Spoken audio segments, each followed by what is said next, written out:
Morning Reds, welcome back to the Shankly Sessions, the Liverpool podcast. We bring you as part of the upper tier. If you could subscribe to the channel, hit the bell notification button, drop a like on the video, follow us on all the socials as well. We're out there, Instagram, Facebook, X, TikTok.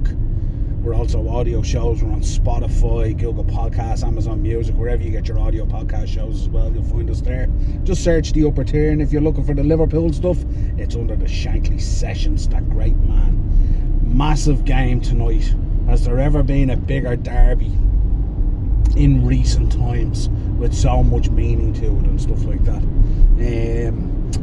Dark cloud kind of over us at the moment, isn't there? Like lots of talk of player renewal contracts and little hints here and there, and you know what's going to happen with Salah and Luis Diaz, the Barcelona, and will Trent and will Virgil, and will these players re-sign for us? And you know, if we bring in the right ilk of manager, will it happen? If we don't, will it not? And you know, then the managerial situation, Jurgen exiting the building, is tough to take as it is. And then we're going into a meltdown in relation to who the new manager's going to be and what's going to happen there. And, you know, it really gets you thinking about this situation in terms of the managerial situation. You know, obviously we wanted Alonso, that didn't happen.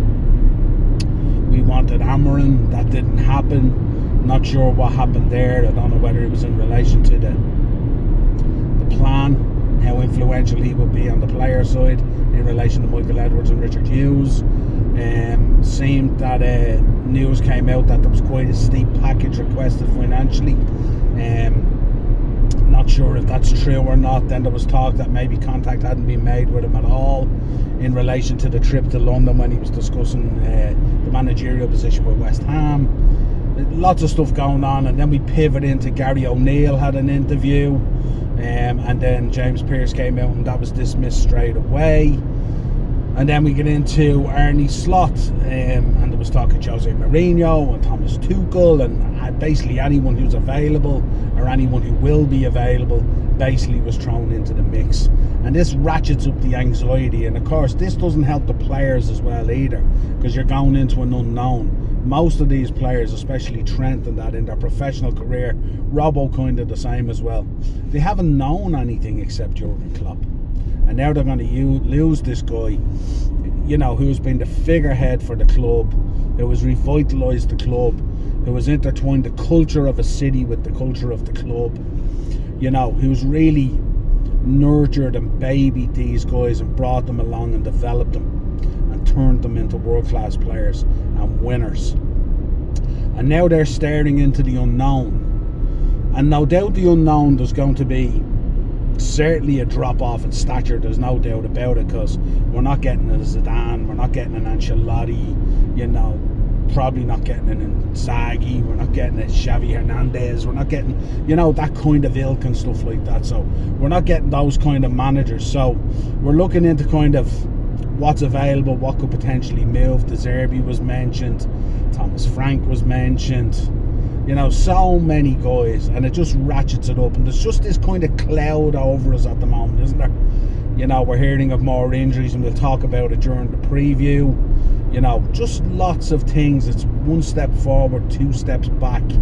You know, just when you think you're kind of seeing a little bit of progression on a little bit of clear day, and then it just goes murky again.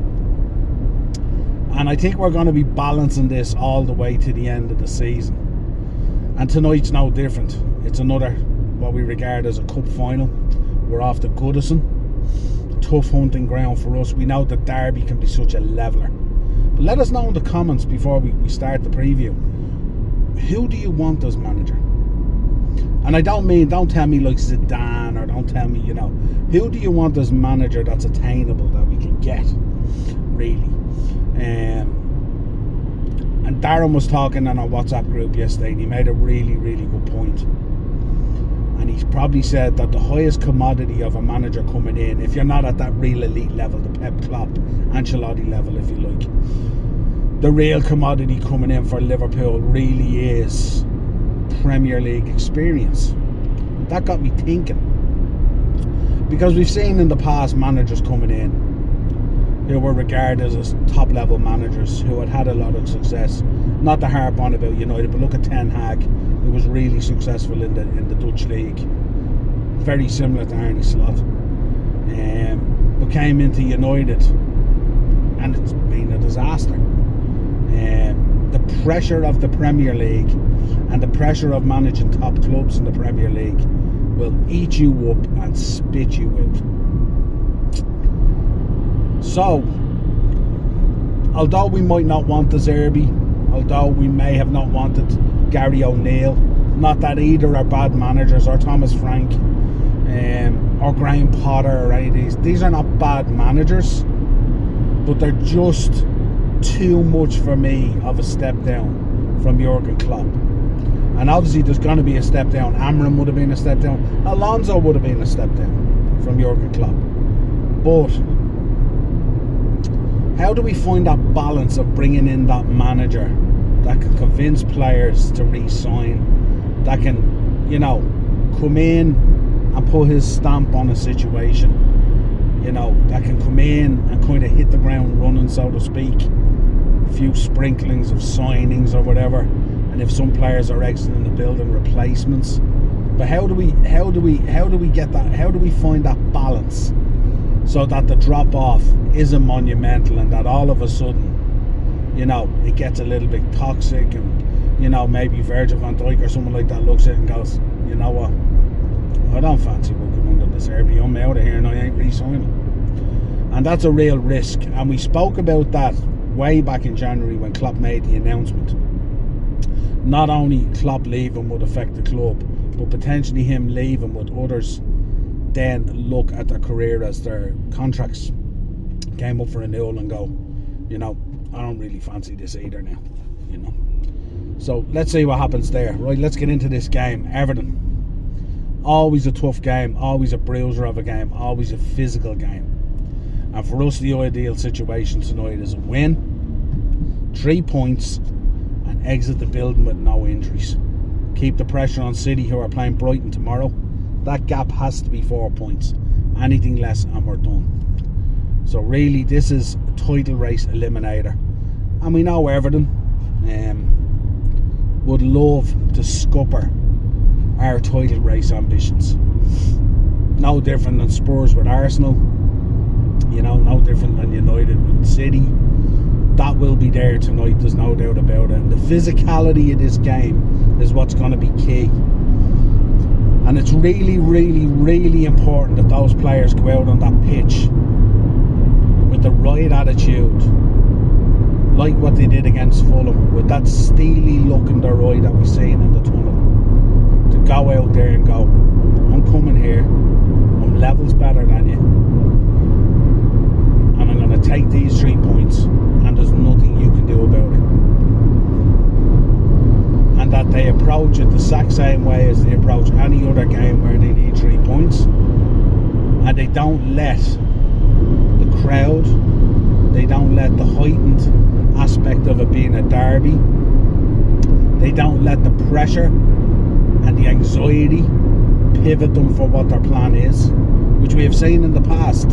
Sometimes when it doesn't happen for us early on and we get anxious, we start thinking outside the box and we start moving away and not trusting the plan, and we find with those games then the time goes by so quick and you end up not getting the result that you want. So a coolness on the pitch tonight is what's required. They will try and antagonise us, they will try and get at us. There'll be a lot of kicking, there'll be a lot of physicality, especially in that midfield. We know who's in there, Decore, Onana, guys like that. They will get stuck in. Gomez, they will get stuck in. And they will make this, or try to make this, a dirty, kind of broken up, physical kind of game. And we have to show the mental ability to go beyond that, to reach beyond that, to show them that we're as much up for the physical battle as they are. And they know that we're a little bit tender, injury wise, all that kind of stuff. We got an update from the gaffer yesterday that Jota's gone for 2 weeks. That to me means he's gone for the season, because the one thing we've learned this season from our medical team is that their time frames that they put on stuff is absolute bullshit. So if they're telling me 2 weeks for Jota, I'm saying 4 weeks, and that's our season done. So the likelihood of us seeing Jota again, I would be surprised. Maybe I'm wrong, I don't have the inside scoop on it, but let's see what happens. But that's a huge loss for me, because the one player in our front line that thrives in a physical, nasty kind of environment and wants to put it to away fans is Diogo Jota. And that's a mentality that kind of lacks in the rest of our forward line. We know with Cody Gakpo, he goes about his business, but he's kind of quiet. We know with Luis Diaz, he likes to crib and moan, but will go down. We know with Darwin, if it gets physical and it gets nasty with him, he'll get caught up in the emotion of that and probably won't deliver. And we know with Mo Salah, when it gets like that, we've seen it against Crystal Palace, he just doesn't fancy it. So that's my biggest concern tonight, that the key ingredient in there in giving them a right scene to and getting stuck in and shithousery a bit and, you know, getting up at people's grills and stuff was Diogo Jota. And now he's gone for 2 weeks. So I was really disappointed in that yesterday. Really, really disappointed in it. You know, when we look at the derby is such a leveller. You know, and it's the gap on the table is there for everyone to see. It's massive. But football matches aren't played on paper or on computer screens. And that's one thing that we know. And we know with Gomez in there, Onana, Decore, we know with Calvert-Lewin up front, Dwight McNeil, all these players possess a danger. Harrison, they can all be dangerous on their day, and we've seen at times they can rock up and they can make things happen. They're coming off a win against Nottingham Forest. It was a huge win. They wrote their luck. They got away with it. There's no doubt they got away with it. Forest could have easily had a number of decisions there, but they wrote their luck and they got away with it. We know there's a kind of a fractured relationship between Dyche and between Klopp, like a fireball that could kick off at any minute. And I think even tonight, even the gaffer needs to be careful, and he needs to temper his emotion a little bit, because he can get caught up in it. It's the last Merseyside derby for Jurgen Klopp, which needs to be pointed out. So it's really, really important as well that we win, for that reason as well. But that would be secondary to the 3 points in the title race. But I think it's really, really important as well that there's certain games within our calendar that we look at. So, you know, the City game, the Arsenal game, all those big games, Tottenham, obviously the United game, Everton. These are the games that you want to send the gaffer off in the right way. And we have struggled greatly to do that this season. We've had a number of draws where we should have really won. You know, the way we exited the FA Cup, the way we exited the Europa League on a kind of a whimper, are all very disappointing moments in the gaffer's send-off and in our season. So I think tonight is one of those games where we have to send it off the right way, don't we? We have to be at it, we have to be about it. You know, it won't necessarily be, I would imagine, a slick performance that we like to play, and good passing and all that kind of stuff. I think in terms of strategy tonight, I think we need to be careful how many times we kind of push it down the wing. I would like to see whatever combination of the front three that we play a little bit more narrower within the lines of the 18-yard box. I think if we go too wide and we just keep on slinging balls into the box, I think that's bread and butter for the likes of Tarkowski and their central defenders. I think they're very strong at defending that kind of situation.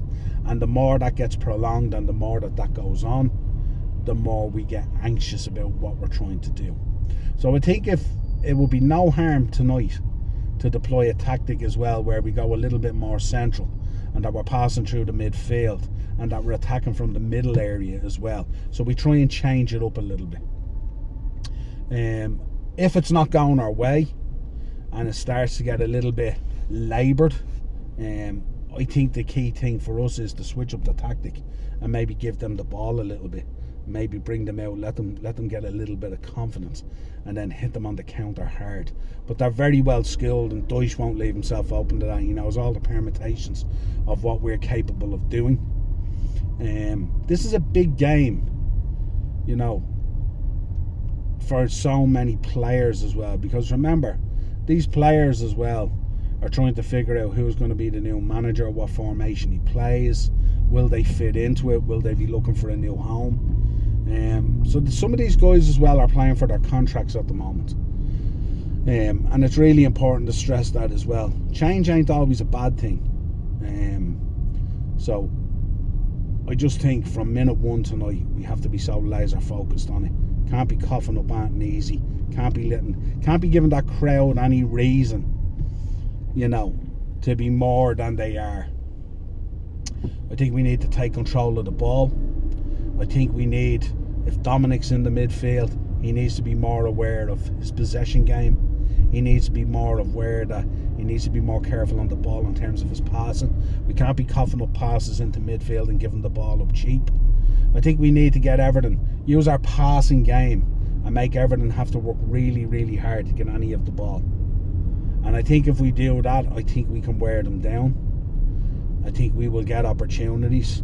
But again, tonight is all about being so clinical, because plenty of opportunities will come our way tonight. But it's whether the players out there have that belief. Like Jota, he's so clinical at times. Whether those other players have that belief that what needs to be done has to be done. And we've kicked on a little bit in the last couple of games. Obviously getting the win away at Atalanta was really good. Didn't qualify, but obviously getting the win and the clean sheet was good. Obviously getting the win against Fulham, coming out, putting a real good second half on, in which we controlled the ball and the narrative. At no point did Fulham have control of the game.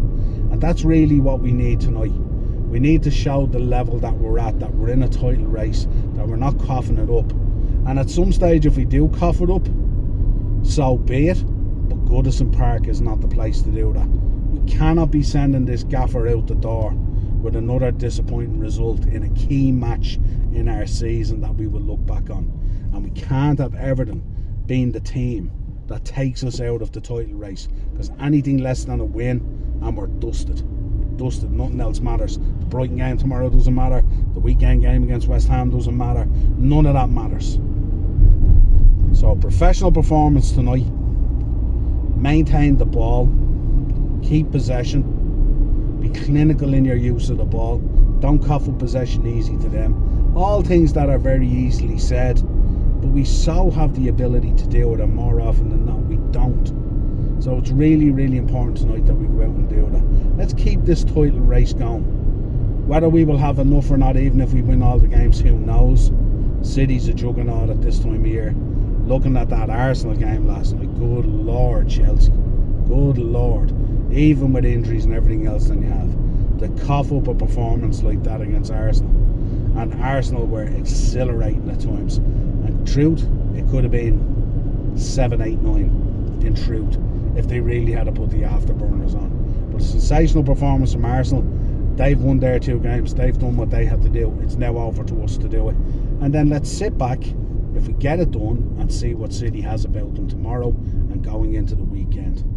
So, Reds, let's do this. Give me your predictions down in the comments. Let me know your starting 11. Who would you go with? What are the key issues? Who do you see that's going to be, the danger on their side? We know Tarkowski off. Set pieces and corners can be very dangerous. Mikalenko as well from deep can happen. We know the quality of Harrison at times, what he can do. Onana very, very strong in midfield. Dwight McNeil, all these different players, we know how strong they can be. Calvert-Lewin potentially will want to put in a real good performance. So let's see what happens. Beto obviously is out probably with that head injury that he sustained. So we know who the danger is. We know what Everton are capable of doing. But it's about us going out, putting on a professional performance and going, listen Arsenal, listen City, we're banging this title race and we're not going away. And you may have pumped 5 past Chelsea, but at the end of the day it's 3 points. And then we'll see if goal difference makes a difference at the end of the season. It may or may not, but the 3 points is the most vital thing. Let us know your prediction down there. I'm going for a 3-1 win to the Reds. I think in these derbies you tend to maybe cough up a goal, but I'm hoping it'll be just a consolation. But I think a 3-1 win against Everton would be fantastic. Get out of there, hopefully with no more injuries. Can't afford any more injuries. In some respects we're really down to the bones at this stage in terms of key players and where we need them and stuff like that. So let's get out of Goodison, get the 3 points and move on in this title race. Let us know, Reds, down in the comments. Of course, subscribe to the channel, hit the bell notification button. Let me know your thoughts. Let me know your thoughts on the managerial situation and everything else that's going on at the club. And we'll talk to you again real soon. Cheers, Reds.